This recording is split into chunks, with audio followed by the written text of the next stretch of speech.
হৃদয়ের জানালা খুলে দাও না, প্রভুর প্রেমে কেন সারা দাও না। লা ইলাহা ইল্লাল্লাহ, লা ইলাহা ইল্লাল্লাহ, লা ইলাহা ইল্লাল্লাহ, লা ইলাহা ইল্লাল্লাহু মুহাম্মাদুর রাসূলুল্লাহ সাল্লাল্লাহু আলাইহি ওয়াসাল্লাম। একজন সাহাবী নিজের বিয়ের বাজারে টাকা দিয়ে তরবারি কিনে সে যুদ্ধের ময়দানে শহীদ হয়ে গেছেন। আল্লাহু আকবার, আল্লাহু আকবার, আল্লাহু আকবার। আমার ভাইরা, নাম হলো হযরত সাদ সালামী রাদিয়াল্লাহু তাআলা। হযরত সাদ সালামীর দিলের ভিতরে কি পরিমাণ ঈমান ছিল তিনি প্রকাশ করে গেছেন। সাদ সালামী রাদিয়াল্লাহু তাআলা উনি আল্লাহ নবীর সামনে বসা, আল্লাহ রাসূল দেখলেন মনটা বড় খারাপ, জিজ্ঞাসা করলেন সাদ তোমার মনটা বড় খারাপ দেখা যায়, কারণ কি? সাদ সালামী রাদিয়াল্লাহু তাআলা বলেন, ইয়া রাসূলুল্লাহ, আজ 8 মাস থেকে ইসলাম গ্রহণ করেছি, পরিপূর্ণভাবে আমার ইসলামের ভিতরে দাখিল হওয়া এখন পর্যন্ত শেষ হয় নাই। আল্লাহ নবী বললেন, সাদ তাহলে তোমার কি বাকি আছে? সাদ সালামী বলেন, আমি এখন পর্যন্ত বিবাহ করতে পারি নাই, আমি একজন যুবক মানুষ, আমার বিবাহ করা বড় প্রয়োজন। আল্লাহ নবী বললেন, সাদ তাহলে বিবাহ করো না কেন? সাদ বললেন, হুজুর আমি হলাম কালো মানুষ, একদিকে হলাম কালো, অন্য দিকে হলাম আমি গরিব মানুষ, আমার তেমন অর্থ সম্পদ নাই, এই জন্য আমি এই কাজটা করতে পারি না। আল্লাহ রাসূল মুস্কি হাসি দিয়ে বললেন, সাদ শোনো, তোমার বিবাহের ব্যবস্থা আমি নবী নিজেই করব। সুবহানাল্লাহ বলে। আল্লাহ নবী বললেন, সাদ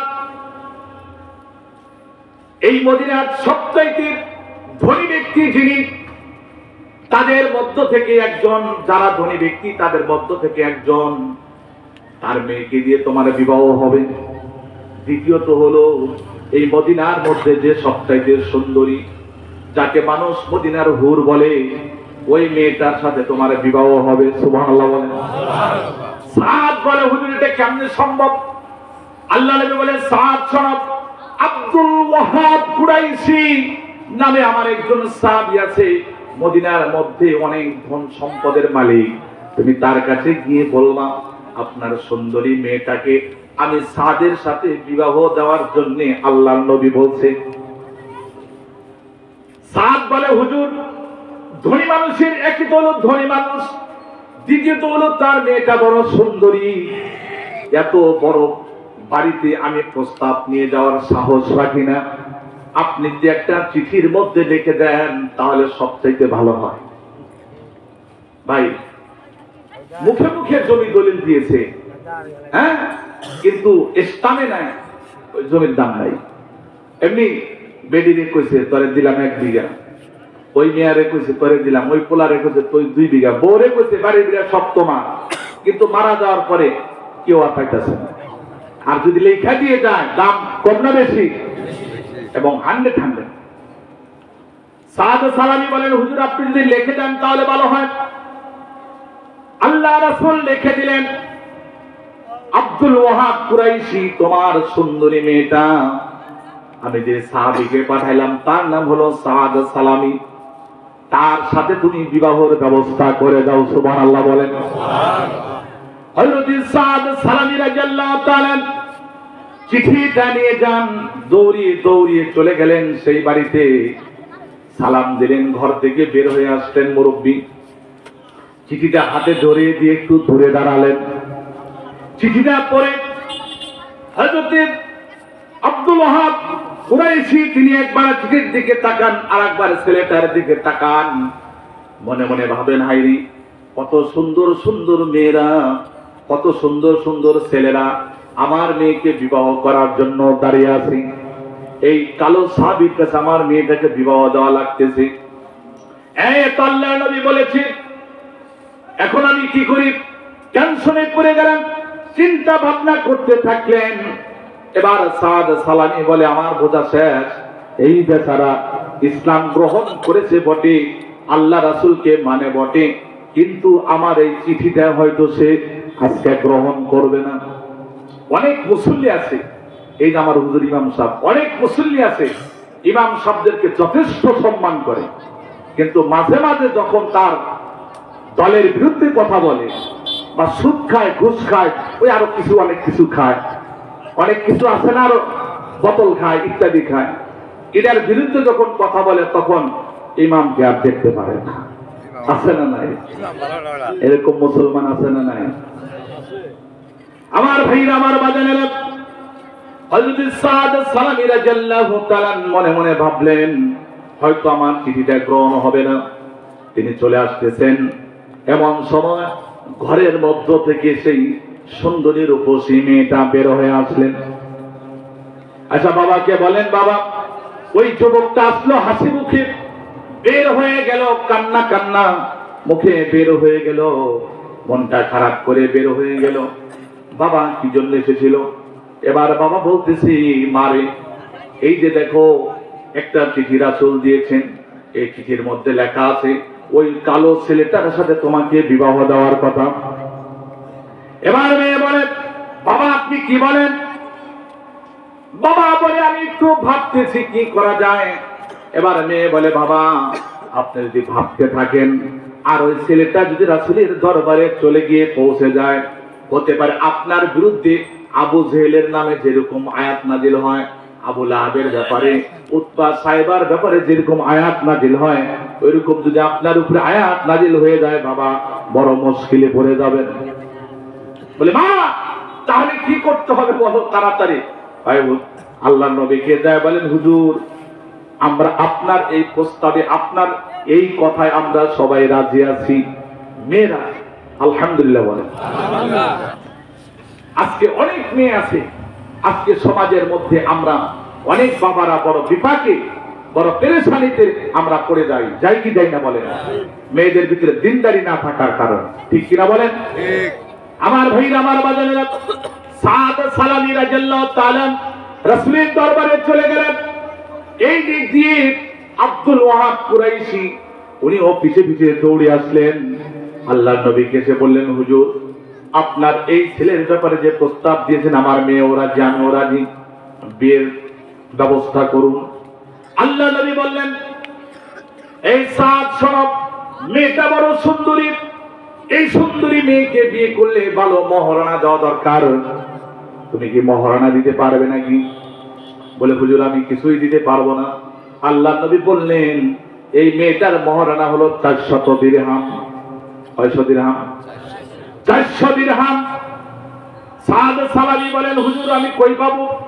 আল্লাহ নবী বললেন, আমি দুজন ব্যক্তির কথা বলবো, দুজন ব্যক্তির কাছে যাবা, দুজন ব্যক্তি মহারণা দিয়ে দেবেন।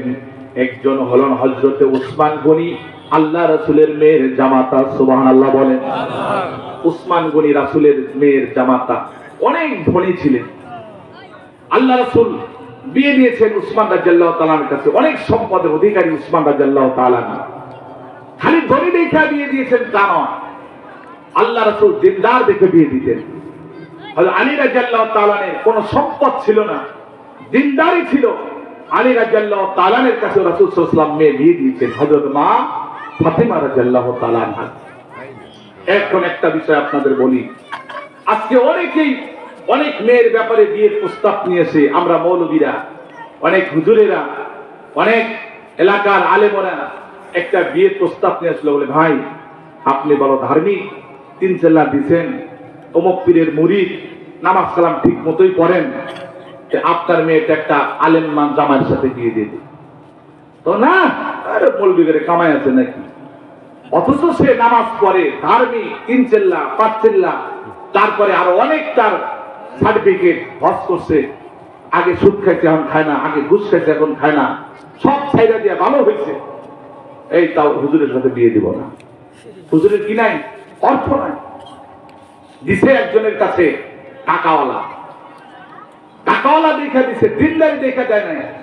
যারা টাকাওয়ালা তাদের আরো টাকার দরকার। কয়দিন পরে পরে খালি বাড়িতে পাঠায়, যা নিয়ে আই কিছু দিমুনি। এই পাটপাড়ি করে করে জ্বালায়া নিজের স্ত্রীকেও জ্বালায়, বাবা মা মানে শ্বশুর শাশুড়িকেও অনেক কষ্ট দেয়। এই জন্যে খালি ধনী দেখা দিয়ে দেবেন না। ধনী আছে, যদি দিনদারি থাকে, যদি দিনদারি হয় তাহলে সেই ধনী বেচারার কাছে মেয়ে বিয়ে দিবে। আর শুধু ধনী দিনদারি নাই, তাহলে তার কাছে মেয়ে বিয়ে দিয়ে পেরেশানি করে বেচারা হইলেন। আমার ভাই, আমার বাজারের রাসূল সাল্লাল্লাহু আলাইহি সাল্লামের জামাতা হযরত উসমান রাদিয়াল্লাহু তাআলা ওনার কাছে পাঠাইলেন আর বললেন যে উসমানকে বলবে আমার বিয়ের মোহর আনার জন্য 200 দিরহাম আল্লাহ রাসূল আপনাকে হাদিয়া দিতে বলেছেন। আর একজন ব্যক্তির কাছে গিয়ে বলবে আব্দুর রহমান ইবনে আউফ রাদিয়াল্লাহু তাআলা, উনি অনেক ধনী মানুষ, ওনার কাছে গিয়ে বলবে 200 দিরহাম আল্লাহ রাসূল দিতে বলছেন আমার বিবাহর দেলমোহর। হযরত সাদ সালামী রাদিয়াল্লাহু তাআলা হযরত উসমান রাদিয়াল্লাহু তাআলার কাছ থেকে 200 দিরহাম নিলেন এবং হযরত আব্দুর রহমান ইবনে আউফ রাদিয়াল্লাহু তাআলার কাছ থেকে 200 দিরহাম নিলেন। 400 দিরহাম নিয়ে বাজার করতে যাবেন। কিসের বাজার? বিয়ের বাজার। বিয়ের বাজার করার জন্য যাবেন জামালপুর শহর। এরকম মদিনার শহর, শহরের কোন দোকানের জুতাটা ভালো, কোন দোকানের জামা ভালো, কোন দোকানের গরম গাট্টা ভালো, টাকা নিয়ে মনের আনন্দে বাজারে ঘুরতেছেন, বাজার শুরু করেন নাই। এমন সময় এলান বাজছে, ঠোঙ্কা বেজে গেছে, যুদ্ধের জন্য মুসলমান মুসলিম সেনারা প্রস্তুত নাও, কাফেরদের মোকাবেলা যুদ্ধ করার জন্য। আগামীকাল ভোরবেলায় যুদ্ধ শুরু হয়ে যাবে। কে কোথায় আছো তৈরি হয়ে যাও, ঈমান রক্ষা করো, ঈমানকে হেফাজত করো, মদিনাকে হেফাজত করো, মদিনার ছেলে মেয়েদেরকে হেফাজত করো।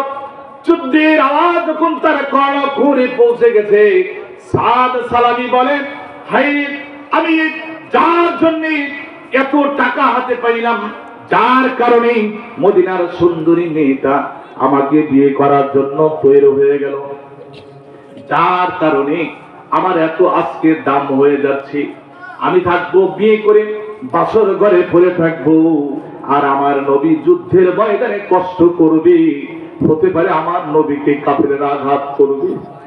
আমি বিয়ের বাজার করতে চাই না। আর আমি যদি আল্লাহ নবীর কাছে গিয়ে যদি বলি, হয়তো আল্লাহ নবী আমাকে বলবি সাদ তুমি যাও বিয়ের বাজার করে তুমি বাসর ঘরে চলে যাও, এটাই হয়তো বলবে। এই জন্য হযরতে সাদ সালামী রাদিয়াল্লাহু তাআলা তিনি রাসূলের সাথে পরামর্শ করলেন না। বাজারে স্বর্ণ মুদ্রা কেনা বাদ দিয়ে, বরণ অলংকার, অলংকার পাতি, কাপড় পোশাক, স্ত্রীর জন্য বাজার করা বাদ দিয়ে এবার সাদ সালামী রাদিয়াল্লাহু তাআলা চলে গেলেন তরবারির দোকানে। তরবারি কিনলেন, ডাল কিনলেন, হেলমেট কিনলেন, কাফেরদের মোকাবেলা যুদ্ধ করার জন্য যা যা প্রয়োজন সব ক্রয় করে নিয়ে এবার মুসলমানদের শিবিরের ভিতরে রাতের শেষ দিকে ঢুকে পড়েছেন। যখন যুদ্ধ শুরু হয়ে গেছে, সকালবেলা যুদ্ধ শুরু হয়ে গেছে, কাফেরদের মোকাবেলা হযরত সাদ সালামী রাদিয়াল্লাহু তাআলা যুদ্ধ শুরু করে দিয়েছে। কিছুক্ষণ পর কাফেরদের মোকাবেলা করতে করতে সাদ সালামী রাদিয়াল্লাহু তাআলা শাহাদাতের অমীয় পেয়ালা পান করে দুনিয়া থেকে বিদায় হয়ে কবরে চলে গেছে। আমার ভাইরা, দুনিয়া থেকে বিদায় হয়ে গেছে। যখন যুদ্ধ শেষ হয়ে যায়, সবাই লাশগুলো মুসলমানদের, মুসলিম সেনাদের লাশগুলো যখন একত্র করে, একজনকে দেখতে পাইল, তাকে সাদ সালামীর মতো দেখা যায়। লোকজন বলে, হুজুর গতকাল তো সাদ সালামীর বিয়ের বাজার করার জন্য বাজারে দেখেছি, সে হয়তো তার শ্বশুর বাড়ি চলে গেছে, সেম কোয়ালিটি এই ব্যক্তিটা কে হতে পারে? আল্লাহর নবী দু চোখের পানি ছেড়ে ছেড়ে, দু চোখের পানি ছেড়ে ছেড়ে সাহাবীদেরকে বলে, সাহাবীরা শোনো, আমার এই সাহাব বিয়ের বাজারে টাকা দিয়ে যুদ্ধের বাজার করে যুদ্ধের ময়দানে চলে এসেছে। আমার ভাইরা, আমার বাজারেরা, আল্লাহর নবী যখন বললেন তখন সাহাবীরা বিশ্বাস করলেন। এমন সময় ওই মদিনার বিশ্ব সুন্দরী, মদিনার সুন্দরী, মদিনার হুর যে মেয়েটা, ওই মেয়েটা দৌড়িয়েছে, সংবাদ পাইছে, দৌড়িয়েছে, বলে ইয়া রাসূলুল্লাহ, আমি যাকে শুধুমাত্র আপনাকে রাজি খুশির জন্য যাকে আমি স্বামী হিসাবে গ্রহণ করেছিলাম, শুনতে পাইলাম যুদ্ধের ময়দানে সে নাকি শহীদ হয়ে গেছে। আল্লাহর নবী বলেন, হে মদিনার হুর শোনো, এই সাদ সালাবি, এই হেলমেটটা তোমার কাছে আমি জমা করে দিলাম।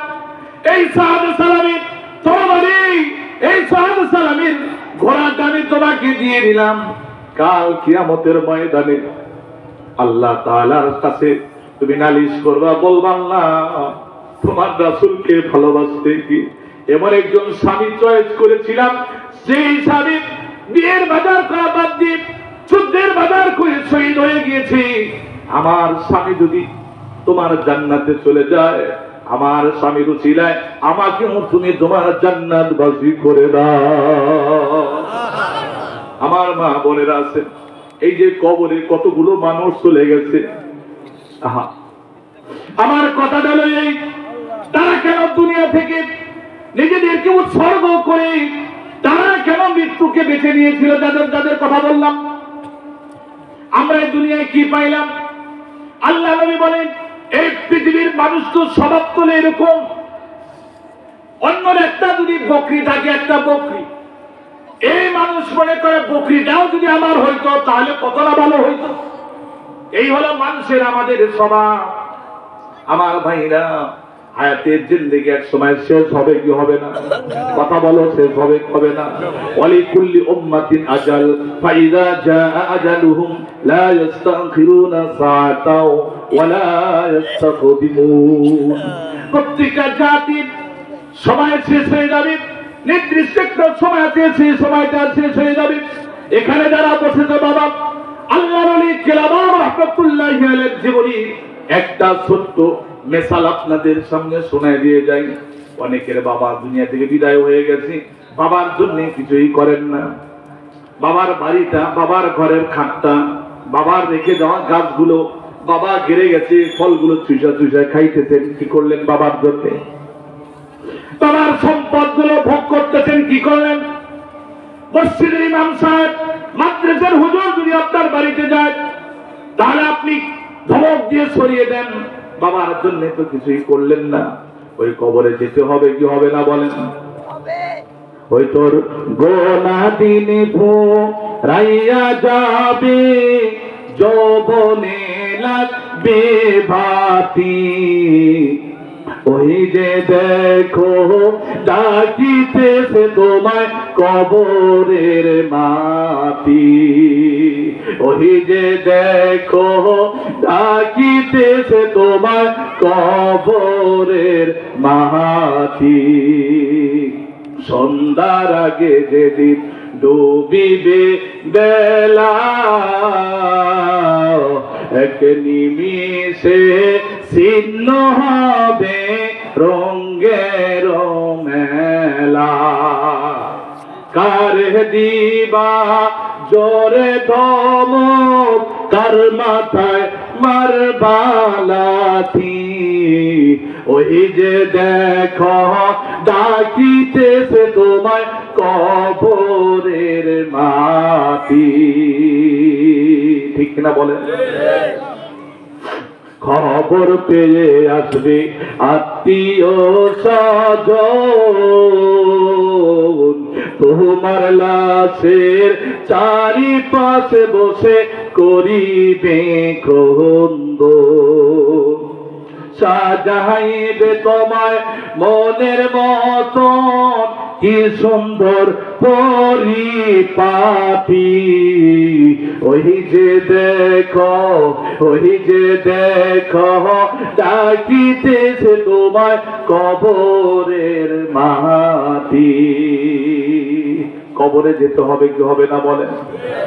মা বোনরা আছেন, খেয়াল করে শোনেন। হযরত আদম আলাইহিস সালাম, মা হাওয়া আলাইহিস সালাতু ওয়াস সালাম, আল্লাহর মাত্র একটা হুকুমকে তারা অমান্য করার কারণে জান্নাত থেকে তারা বের হয়ে আসেন। আল্লাহ তাআলা কি বলছেন? ওয়ালা তাকরাবা হাযিহিস শাজারাতা ফাতাকুনা মিনাজ জালিমিন। এই গাছের নিকটে যেও না। এই কথাটা খেয়াল করে শোনেন, এই গাছের নিকটে যেও না। যদি এই গাছের নিকটে যাও তাহলে তোমরা ধ্বংস হয়ে যাবা। আর যখনই তারা গাছের নিকটে গেল, ধ্বংস হয়ে গেল। আদম আলাইহিস সালাম চলে আসলেন দুনিয়ায় শ্রীলঙ্কায় আদম পাহাড় নামে, সেই পাহাড়ে আদম আলাইহিস সালাম আর মা আলাইহিস সালাম চলে আসলেন দুনিয়ার জেদ্দায়। 350 বছর কান্নাকাটি করলেন, মতান্তরে বেশি। এরপরে আল্লাহ তাআলা তাদেরকে একত্র করলেন। আর কত হুকুম আমরা অমান্য করতেছি বাজার, কত হুকুম অমান্য করতেছি। খেয়াল করেন, একটা হুকুম অমান্য করার কারণে আল্লাহ রহমত থেকে বঞ্চিত হয়ে গেছে। আমরা কত হুকুম অমান্য করতেছি দুনিয়ার জমিনে। মা বোনরা খেয়াল করেন, আপনারা যারা হুকুমকে অমান্য করতেছেন, হুকুম অমান্য করার কারণে আপনাদের পজিশন, আপনাদের অবস্থা, আপনারাও দুর্বলের দিকে নিয়ে যাচ্ছেন। কত দামি আপনারা, আপনাদেরকে আল্লাহ তাআলা কত দামি করে বানাইছেন। এই জন্য আমি আপনাদের ক্ষেত্রে বলবো, মা বোনেরা যারা আছেন, হযরত খাদিজা কুবরা রাদিয়াল্লাহু তাআলা আনহার জীবনী আপনারা পড়েন, মা ফাতেমার জীবনী পড়েন। একদিন শুধু মা ফাতেমা রাসূলের কাছে একটা অভিযোগ, বিচার, পরামর্শ দিয়েছিলেন কি, যে আজ কয়েকদিন থেকে আমাদের বাড়িতে খাবার নাই, আমি বাজার সংগ্রহ করতে পারে না। আল্লাহ রাসূল বলছেন, ফাতেমা এরকম অভিযোগ, এরকম কথা যদি তুমি আর কোনোদিন আমার কাছে এসে বলো, আমি নবী তোমার জানাজায় যাবে। তাহলে বাবা যদি মেয়েকে এরকম ভাবে যদি সান্ত্বনা দিতে পারে, এরকম ভাবে যদি শিক্ষা দিতে পারে, কোন মেয়ের সংসার ভাঙার কথা না। আজকে বাবা ভাই তারা নানান রকমের কথা বলে মেয়েদের সংসার ভেঙে দিচ্ছে। এই জন্য মহিয়াসী মেয়ে যারা, তাদের জীবনী আপনারা পড়ুন। আর আমি বলছিলাম, আল্লাহর ওলি কেলাবা রাহমাতুল্লাহি আলাইহি উনি একদিন মোরাকাবায় বসলেন, যেটা আপনাদের জন্য বলছি। উনি একদিন মোরাকাবায় বসলেন, মোরাকাবার ভিতরে উনি লক্ষ্য করে দেখলেন একটা অনেক বড় কবরস্থান। এই কবরস্থানের মধ্যে একজন ব্যক্তি বাদে সমস্ত ব্যক্তিরা খুবই খুশি। একজন ব্যক্তি শুধু চোখের পানি ঝরছে, কান্না করতেছে। কেন? বলে সবার সামনে একটা সাদা রুমাল, আর রুমালের ভিতরে উপর থেকে কি যেন উড়ে এসে পড়ে, কিন্তু এই বেচারা সামনে রুমাল আছে, উপর থেকে কিছু এসে পড়ে না। আল্লাহর ওলি কেলাবা রাহমাতুল্লাহি আলাইহি বলেন, এই বেচারার কান্না জিজ্ঞাসা করলেন, কান্নার কারণ জিজ্ঞাসা করলেন, বললেন কি হয়েছে তোমার, তুমি কান্না করো কেন? এবার ইনি বলেন, এই কবরে যতগুলো কবর আছে, এই গোরস্থানে যতগুলো কবর আছে, সকলের আপনজনরা দুনিয়ার জমিনে আমল করে। আমল করলে আমলের একটা অংশ, সন্তান আমল করলে, স্ত্রী আমল করলে, ছেলে মেয়ে আমল করলে আমলের একটা অংশ তাদের কবরে চলে আসে। সুবহানাল্লাহ বলে। কিন্তু আমার একটা ছেলে আছে, এটা আমল করে না, এই সন্তানটার কারণে আমার কবরের ভিতরে আরো শাস্তি হচ্ছে। আল্লাহর ওলি কেরাম রাহমাতুল্লাহি আলাইহি বলেন, বাড়ি কোথায়, ঘর কোথায়, পরিচয় দিলেন। নেওয়ার পর এবার পরের দিন আল্লাহর ওলি কেরাম রাহমাতুল্লাহি আলাইহি সেই বাড়ি খুঁজে বের করলেন, সন্তানকে পাইলেন। এবার আল্লাহর ওলি কেরাম রাহমাতুল্লাহি আলাইহি সন্তানকে বুঝাইলেন। আলেমদের সামনে বসলেন, আলেমদের সামনে বসবেন, বসলে কি ফায়দা? আলেমদের একটা কথাও আপনার উপকারে আসতে পারে। দ্বিতীয়ত হলো, আলেমদের নেক নজর যদি আপনার চেহারার দিকে পড়ে, হতে পারে আপনার গুনাহের লাইন থেকে আপনি ফিরে আসতে পারেন। এই জন্য ওলি আউলিয়াদের দরবারে যাবেন, আলেম ওলামাদের দরবারে যাবেন, ওয়াজ মাহফিলে আইসা আইসা বসে ওয়াজ মাহফিল শুনবেন। আমার ভাইরা, আল্লাহর ওলি কেরাম রাহমাতুল্লাহি আলাইহি ওই সন্তানটাকে বুঝালেন, বোঝানোর পর সন্তানটা ফিরে আসলেন। ফিরে আসার পর কিছুদিন পর আল্লাহর ওলি কেরাম রাহমাতুল্লাহি আলাইহি আবার সেই গোরস্থানের হালত দেখানো হলো। এবার তিনি লক্ষ্য করে দেখেন এই বেচারা এবার বড় আনন্দে আছে। জিজ্ঞাসা করলেন, ভাই আপনার আনন্দের কারণ কি? বলে, আমার সন্তান 5 ওয়াক্ত নামাজ পড়ে, আমি বাবার জন্য দোয়া করে। সুবহানাল্লাহ বলে। এজন্য আপনি যদি আমলটা করেন, বাবা কবরে শুয়ে আছে, বাবার কবরে শান্তি আসবে। আপনি যদি আমলটা না করেন, তাহলে আপনার সন্তান আপনার জন্য কিছু করবে না। এই জন্য যারা কবরে চলে গেছে তাদের জন্য আমরা এই দুনিয়ায় সদকা, দান সদকা, আমরা নামাজ পড়ে পড়ে তাদের জন্য দোয়া করব, ঠিক কিনা বলেন?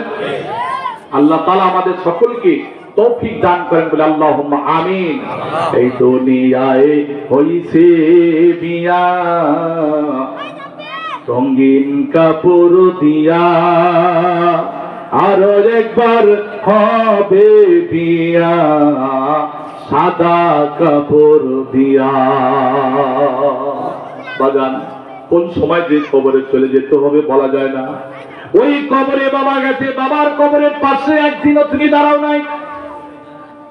ওই বাবা ওই বাপ আমার তোমার জন্য কত কষ্ট করেছে তুমি কি লক্ষ্য করো না? তোমার সন্তানের জন্য তুমি যা করো তার চাইতে তারা কোনো অংশে কম করে নাই। আল্লাহ নবী মসজিদে নববীতে যাচ্ছেন। মসজিদে নববীতে যাওয়ার সময় রাসূল সাল্লাল্লাহু আলাইহি সাল্লাম লক্ষ্য করে দেখলেন জান্নাতুল বাকি অনেক বড় কবর। খেয়াল করে শোনেন, জান্নাতুল বাকি অনেক বড় কবর স্থান। এই কবরের মধ্যে একজন যুবকের কবরের ভিতরে জাহান্নামের আগুন ধা ধা করে জ্বলছে। এ যুবক খেয়াল করে শোনো, খেয়াল করে শোনো। বাবা মাকে ভাত কাপড় দাও না, বাবা মার সাথে বেয়াদবি করো, বাবা মার সাথে যারা ভুল বেয়াদবি করেছে একটু শ্রেণী নিয়ে যাও। অনেক পাশ শুনেছো, আজকে একটু শোনো, খেয়াল করে শোনো। আল্লাহ নবী দেখেন একজন যুবকের কবরে জাহান্নামের আগুন ধা ধা করে জ্বলছে। আপনি বলবেন আল্লাহর নবী সাল্লাল্লাহু আলাইহি সাল্লাম কবরের মধ্যে দেখলে কেমনি? আল্লাহ তাআলা দেখাইছেন বিদায় দেখছেন, ঠিক না? আবার আল্লাহ রাসূল গায়েব জানে এটা বলেন না কেন? গায়েবী যদি জানতো, সংক্ষেপ বলি, আল্লাহ রাসূলকে দুধের মধ্যে বিষ মিশিয়ে খাওয়ানো হয়েছিল, রাসূল তো জানলে তো খাইতেন না, ঠিক কিনা বলেন? আর অসংখ্য দলিল আছে কোরআন হাদিসে, আল্লাহ তাআলা দেখাইছেন বিদায় দেখছেন। আল্লাহ নবী বলেন সাহাবীরা শোনো, মসজিদের ভিতরে নামাজ পড়তে যারা যাচ্ছিল মসজিদের নববীতে সবাইকে বললো দাঁড়াও, থমকে যাও, থেমে যাও, এলান দিয়ে দাও, মদিনায় এলান দিয়ে দাও, জান্নাতুল বাকিতে যতগুলো কবর আছে সবাই যেন যার যার কবরের পাশে এসে দাঁড়িয়ে যায়। সকলের আপনজন গুলো কবরের পাশে এসে দাঁড়িয়ে গেল। আল্লাহ রাসূল সাল্লাল্লাহু আলাইহি সাল্লাম বললেন এখনো পর্যন্ত আমি যাকে খুঁজছি তাকে পাওয়া যাচ্ছে না। তার মানে হলো যে কবরের জাহান্নামের আগুন জ্বলছে ওই কবরের পাশে এখন পর্যন্ত কোনো মানুষ দাঁড়ায় নাই। আল্লাহ নবী বললেন এই কবরটা কার? সাহাবীরা বললেন হুজুর এই কবরটা যার তার বাবা দুনিয়ার জমিনে বেঁচে নাই, তার মা বেঁচে আছে। আল্লাহ নবী বললেন তার মাকে ডেকে নিয়ে আসো। মাকে ডেকে নিয়ে আসা হলো। জিজ্ঞাসা করা হলো আমরা যে ডাকলাম তুমি আসলা না কেন? মা বলে হুজুর আমার সন্তানের পরিচয় দিতে আমি আর চাই না, এই জন্য আমি আর আপনাদের সামনে আসি নাই। আল্লাহ নবী বললেন কেন? বলে অনেক লম্বা ঘটনা বলতে পারো, অনেক লম্বা ঘটনা বলতে চাই না। আল্লাহ নবী বললেন তোমার সন্তানের জাহান্নামের আগুন পাকড়াও করেছে, তোমার সন্তান কি? তোমার সন্তানের কবরে জাহান্নামের আগুন দা দা করে জ্বলছে।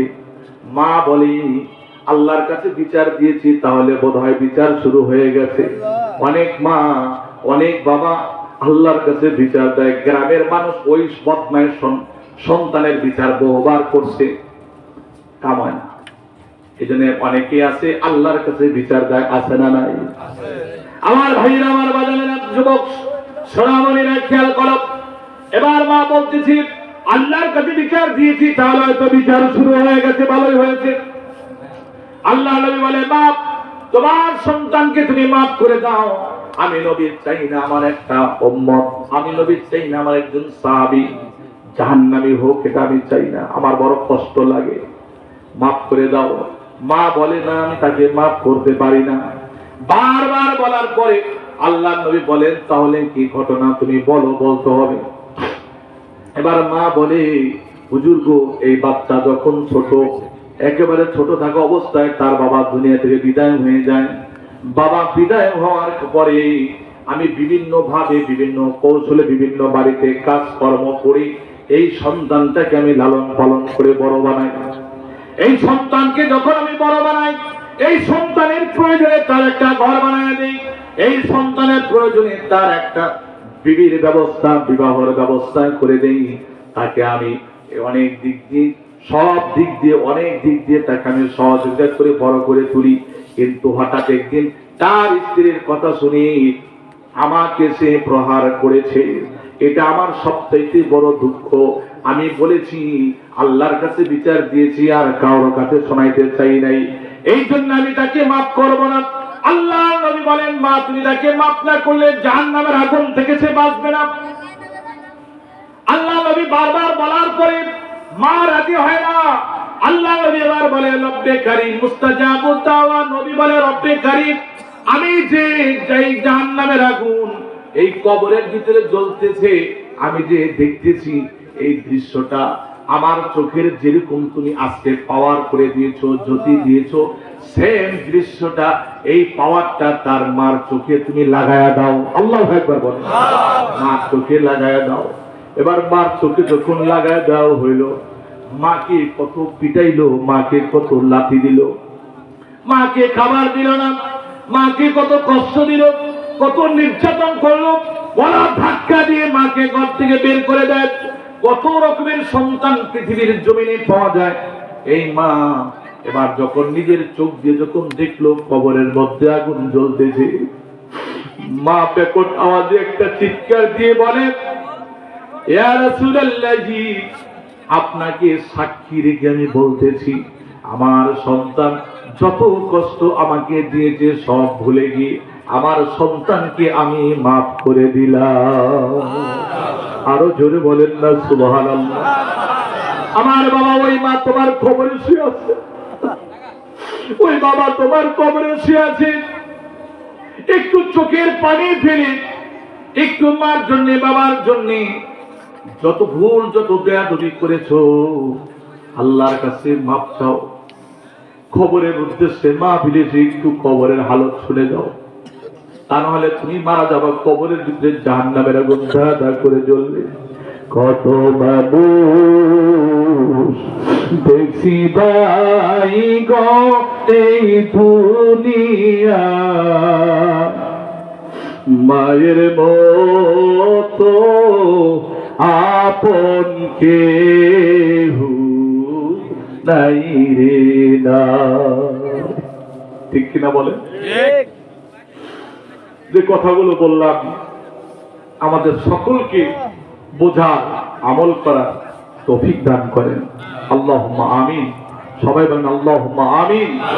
আরেকটা কথা বলি ভাই, সামনে দেশের প্রেক্ষাপট রাজনৈতিক, অনেকে অনেক দল আমরা করে থাকি, ঠিক কিনা বলেন? এক একজনের যে দল মন চায় সেই দল আমরা করি। আলহামদুলিল্লাহ, করবেন, ভালো কথা। কিন্তু আমরা যেন আমাদের দেশের একটা শান্তিপ্রিয়, যিনি আমাদের সকলের মনের কথা, মনের ভাষা, চোখের ভাষা, ঠোঁটের ভাষা বুঝবে, এরকম আমরা একজন দেশের প্রধানমন্ত্রী চাই, ঠিক কিনা বলেন?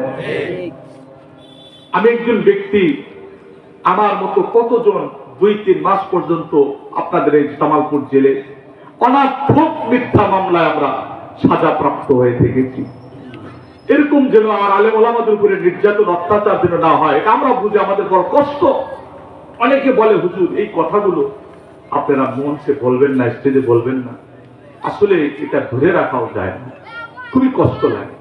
এই জন্য বলবো, আমরা দোয়া করবো মালিকের কাছে, আল্লাহ তাআলা যেন আমাদের সকলকে, আল্লাহ তাআলা শান্তিময় একটা রাষ্ট্রে বসবাস করার তৌফিক দান করেন। একে একে সব দেখেছি, আমার দেখা হলো শেষ, দেখতে দেখতে গোল্লায় গেল আমার সোনার বাংলাদেশ। ঠিক কি বলেন? একে একে সব দেখেছি, সবার দেখা হলো শেষ, দেখতে দেখতে গোল্লায় গেল আমার প্রিয় বাংলাদেশ। স্বাধীনতার বয়স বেড়ে 54তে পা দিলাম, নেতারা তো সবই পেল, আমরা বলো কি পেলাম? ঠিক কি বলেন? শান্তির লাইগা কান্দা মরি শান্তির কোনো নাহিলে, শান্তির লাইগা কান্দা মরি শান্তির কোনো নাহিলে। দেখতে দেখতে গোল্লায় গেল আমার সোনার বাংলাদেশ। যাদের হাতে যায় ক্ষমতা দেশ যেন বাপের ভিটা, রাখতেছে আর শুরু করে বিদেশিদের পাচাটা। যাদের হাতে যায় ক্ষমতা দেশ যেন বাপের ভিটা, রাখতেছে আর শুরু করে বিদেশিদের পাচাটা। বিদেশিদের কথা মতো চালায় ওরা নিজের দেশ, বিদেশিদের কথা মতো চালায় ওরা নিজের দেশ। দেখতে দেখতে গোল্লায় গেল আমার সোনার বাংলাদেশ। ঠিক কিনা বলেন? আরো জোরে বলেন ঠিক কিনা? আর অনেক কথা আমাদের রয়েছে। আল্লাহ তাআলা আমাদেরকে সকলকে সব সময় দিনের কথাগুলো সব জায়গায় বলার তৌফিক দান করেন। আল্লাহুম্মা আমিন। আমি যে আলোচনা করেছি আপনাদের কষ্ট লেগেছে? আসলে হয়তো আল্লাহ তাআলা মালিক যেটা ফয়সালা করেন সে